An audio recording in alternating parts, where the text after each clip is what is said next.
จับตาร้อยเอกธรรมนัสพรหมเผ่ากลับมาเป็นบิ๊กคัมแบ็กอีกครั้งข้อมูลมาจากนาดีดี.com รับข้อมูลถ่ายทอดมาจากช่อง8อีกทีหนึ่งจับตานโยบายเกษตรพรรคกล้าทำจะกล้าทำเพื่อเกษตรกรแค่ไหนการกลับมาร้อของร้อยเอกธรรมนัสพรหมเผ่าในฐานะรัฐมนตรีว่าการกระทรวงเกษตรและสหกรณ์และรองนายกรัฐมนตรีจับตานโยบายเกษตรกล้าทำเพื่อเกษตรกรแค่ไหนการกลับมาของร้อยเอกธรรมนัสพรหมเผ่ารองนายกรัฐมนตรีและรัฐมนตรีว่าการกระทรวงเกษตรและสหกรณ์สวัสดีครับพี่น้องพยาการพามาเบิงข้าวเจ้าดอก็ขอ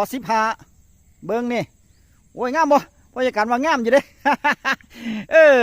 ย่อเข้าเจ้าของก็มีนะ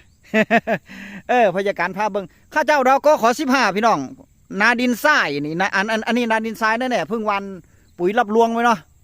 เพิ่งวันปุ๋ยรับรวงไปแต่ว่าไผยังมาท่านในวันท่านอยู่เด้อวันท่านอยู่ฮอดวันที่20นี่แหละมื้ออื่นเงินไรละพันออก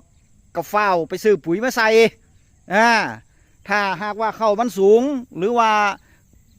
มันสูงเกินอยู่แล้วก็เอาปุ๋ย3000หรือว่า4600น่ะยูเรียวานผิวอย่างเดียวพอแล้วผิวรับร่วงเพราะว่าตามที่พยาการอบรมมาเรื่องเกษตรก็เพิ่นก็ให้ยูเรียเด้ผสมเอาไปผิวเนาะครับนะบ่ต้องผสมเอาไปผิวบางๆปุ๋ยรับร่วงเนาะครับนะถ้าหากว่าเขาซื้อ15 ปุ๋ยสูตรระเบิดล้วงเข้ามันก็ดีของมันอยู่เด้จะว่ากระสอบละพันปลายซื้อ3000กับ4600ในกระสอบละ700-800มันก็ถือกว่ากันเนาะครับนะประหยัดไปได้หลายพยาการพาไปเบิ่งในส่วนของคลิปนี้จับตาท่านร้อยเอกธรรมนัสพรหมเผ่าท่านกลับมาครั้งนี้อยู่ในรัฐบาลของท่านหนูหรือว่าอนุทินชาญวีรกุล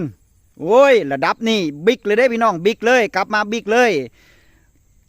ร้อยเอกธรรมนัสพรหมเผ่ารองนายกรัฐมนตรี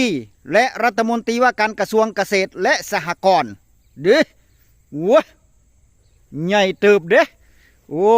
แต่ว่าเพิ่นอยู่พรรคกล้าทำมาจับตาเบิงว่าโครงการแต่ละโครงการที่เพิ่นเคยเฮ็ดมานั่นจะบรรลุไปฮอดใสแล้วท่านจะกล้าซอยเหลือเกษตรกรชาวนาอีหลีบ่เพราะว่าที่ผ่านมาอย่างเช่นท่านอีหยังลุงน้องเล่านั่นเป็นรัฐมนตรีว่าการกระทรวงเกษตรและสหกรณ์เนาะท่านก็บอกว่าท่านจะบ่ลืมชาวนาแล้วท่านมาเป็นลูกชาวนาท่านจะบ่ลืมชาวนาแล้วท่านก็จะให้ชาวนาลืมตาอ้าปากได้